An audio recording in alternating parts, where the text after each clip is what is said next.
Eagle pose can be pretty tricky to get into, and if your balance is a little bit off, it can also be hard to stay in. So I'll give you some tips today on how you can achieve this pose no matter what level of practice you are with yoga.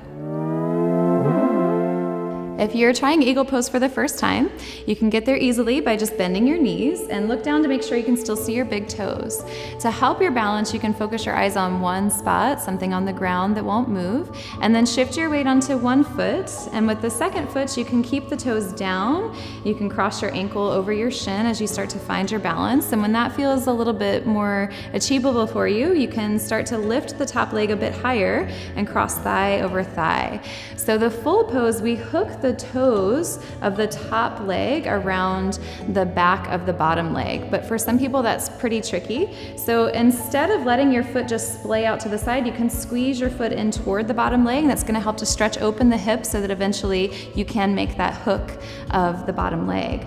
So then, adding the arms, we'll stretch the arms forward, and whichever leg is on top, you're going to bring the opposite arm on top. And you can start with a little hug, like you're reaching for opposite shoulder blades. If that doesn't give your shoulders a stretch, you can try pressing your arms toward each other, the back of the hands toward each other, and then crossing arms for the full pose.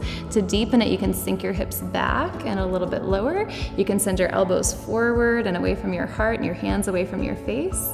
And some people even fold forward a bit with this pose and pull the elbows toward the belly. Just make sure that you continue to breathe.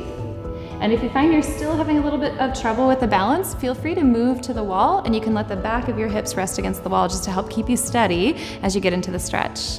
Give it a try. Let us know if you have any questions in the comments below. Good luck.